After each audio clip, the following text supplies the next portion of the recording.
Keeping venomous reptiles is an unforgiving hobby, requiring proper training and lots of experience. One simple mistake can be the difference between life and death. Remember, the most venomous snake in the world is the one that just bit you. There are no venomous snakes with training wheels. Just because you see viperkeeper handle snakes a certain way does not mean you should try it too. Well, while I was away, Miss Pink shed, nearly complete. Unfortunately, the top part is shed, but that's what the top of her head looks like. This is the inside, where the skin is outer skin is dissolved away from the inner skin. You can see her two eye caps. You can see her nose horns. And you can see relatively how big her head is to my hand,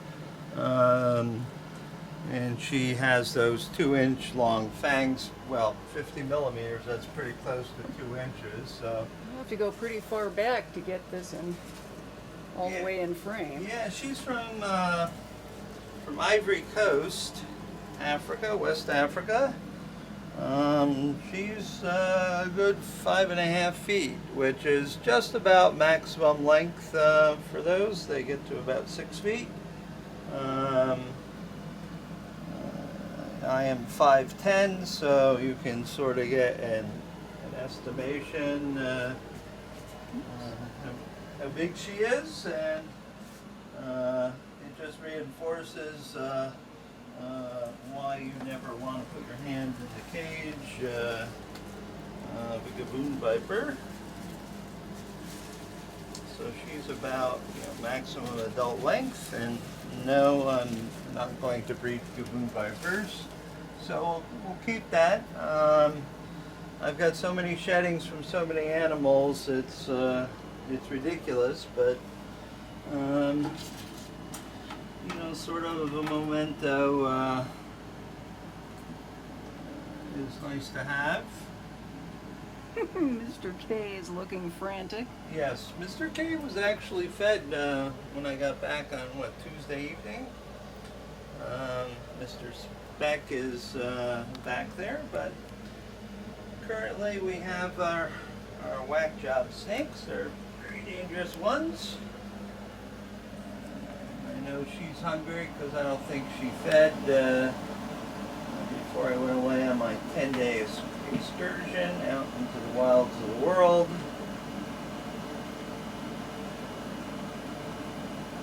So as usual, because she's so inept at finding the right end to eat first, what I'm going to do is I'm going to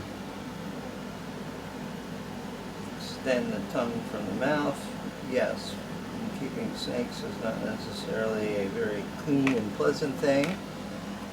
But there we go. We have a tongue sticking out, and we have a very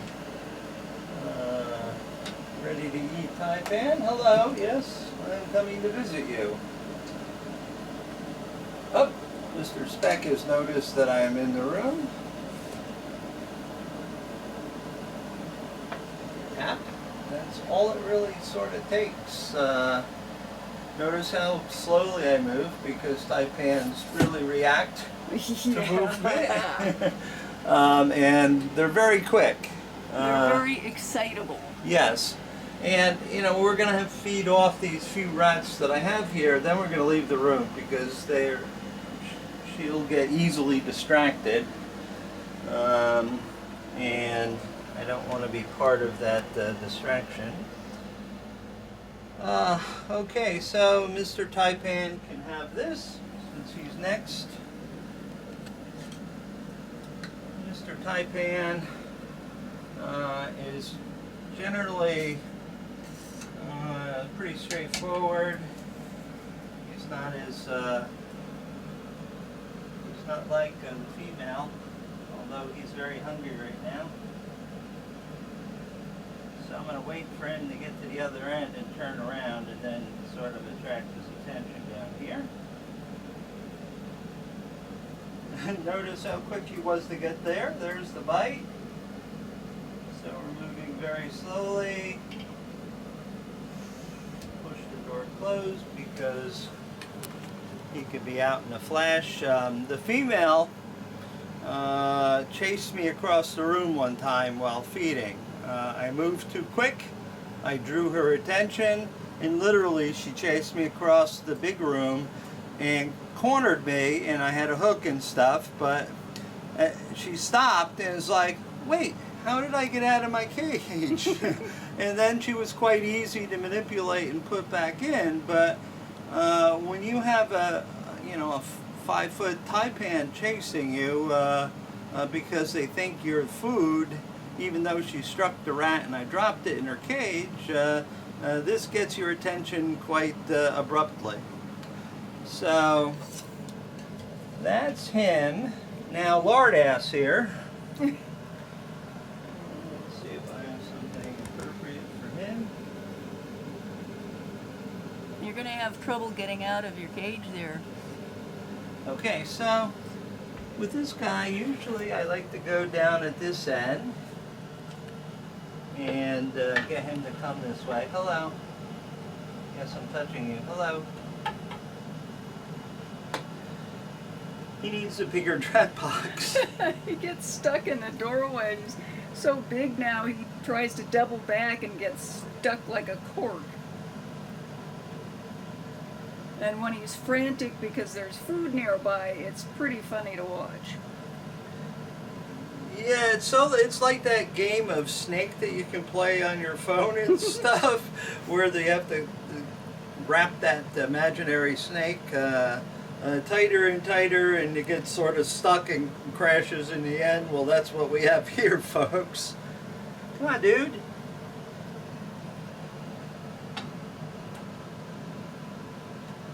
I saw a nose. Yeah, and he's like, wait, I can't get out. And there's food. Oh.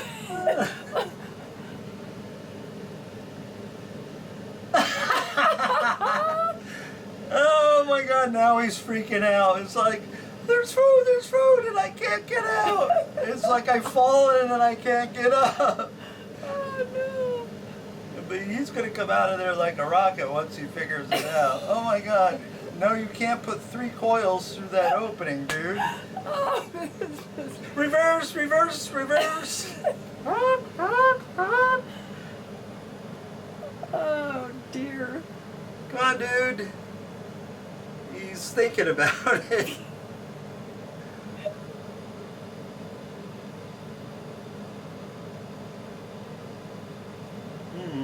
Which end do I need to back up with first?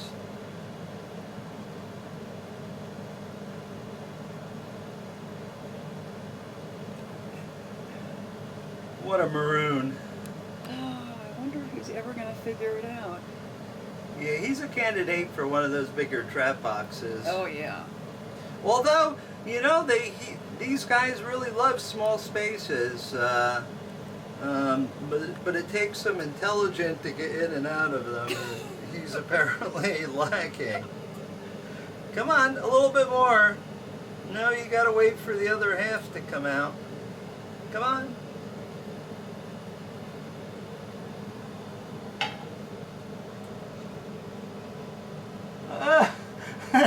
Come on, dude. There it is. Okay, so yes, you wait until he's latched on, and then you can. Oh no, he's gonna be a pain in the ass with that back end, huh? He doesn't like his back end touched like most snakes. But now's the opportune time to get the water dish out, and if you can grab that, Mrs. Viperkeeper, that would be great. While that mouth is occupied, I'll clean that water dish really quickly, and then I've got something for Pink because she shed, and I'll be right back. Well, you were very, very entertaining today. Although I'm sure you didn't mean to be.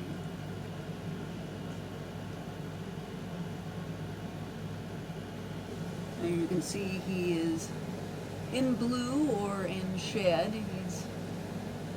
His eyes will clear up in a day or two, and then shortly thereafter he will shed his skin.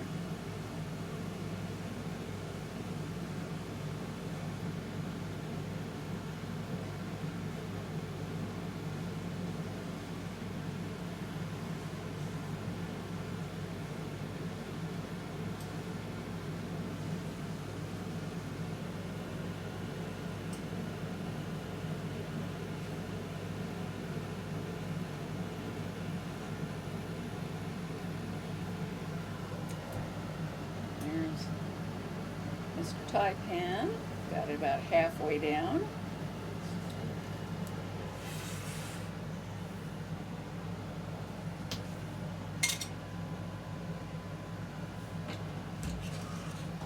Probably the most important time to make sure your snake has water is when they're feeding, because they'll almost always have a drink immediately afterwards. And of course, since he is in shed, water is vitally important. Yeah, so he doesn't have chin flaps when he's done. Yes, he often has little beards or hats when he's done shedding because he doesn't quite get everything off his head. While amusing to look at, it's not so amusing trying to get it off. Okay, so over here we have the freshly shed pink. Her little pointy end is sticking out of the log, and we can already see that pupil dilate. Oof! It's like, must be like getting hit by Mike Tyson or something. That is quite the impact. I see you managed to stuff that whole thing in your mouth. Now, you know, because she's an adult snake and doesn't get a whole lot of exercise, I really wish I had a bigger enclosure for her. I don't feed her very often. Maybe one rat or that size or smaller every 3 weeks, because we don't want her to get obese, although, you know, in the wild, Gaboon vipers only feed like 4 or 5 times a year, if that. So we try not to make our snakes obese, and since they haven't gotten fed in, well, 2 weeks now, just about everybody in the house, everybody's getting treated to a larger portion than they normally would get. Although, you know, Mr. Lardass up there, he certainly doesn't need, I gave him the smallest rat of the group, because, you know, he is already quite a large snake, and I will have to work on substituting that trap box with a new one that he might be able to get in and out of. However, that said, in some cases it's nice to have him all slowed down so you can't, so he has a harder time getting out, because he is every bit as fast as the taipans on the ground. He is definitely a very fast, agile snake, and you know, I could take the taipan out and work it with much less fear and a lot more control than him, because he's a forest cobra, he's semi-arboreal, he goes up, he's very muscular, he's just difficult to control on a hook because he just thinks it's another tree branch. Are we disturbing your meal? We were hoping that we could watch you eat. Mr. Forest Cobra's done. Mr. Taipan is done. Mr. Forest Cobra's at the glass looking for more. Hey, He would eat till he explodes. absolutely. You know, and like any other cobra, he's absolutely psychotic. Oh, okay. So, I hate when I get a rat stuck in my tongue, the roof of my mouth like that, huh? Alright, so she's obviously a little bit shy, so we're going to stop here and we're going to let her eat and move on because we have lots of things to do. There's the female dwarf water cobra. She's decided to come out and have a look about because she's missing her meal. She was expecting some food in her water dish, and that just didn't happen.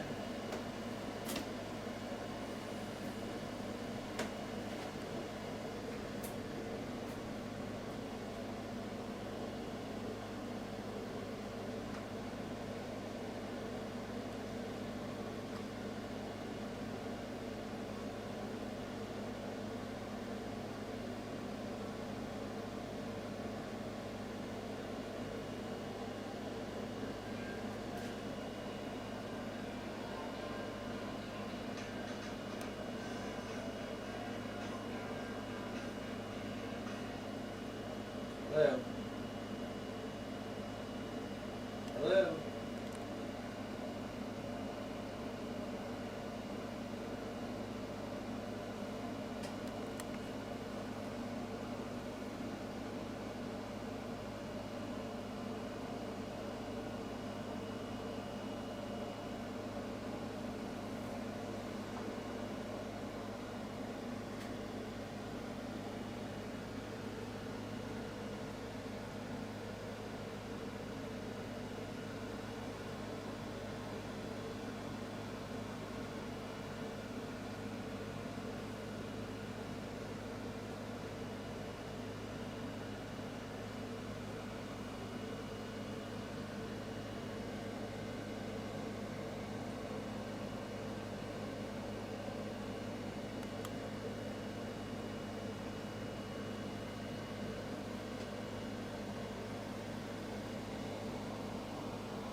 No fish, huh, girl? Yeah, I think she's a little disappointed.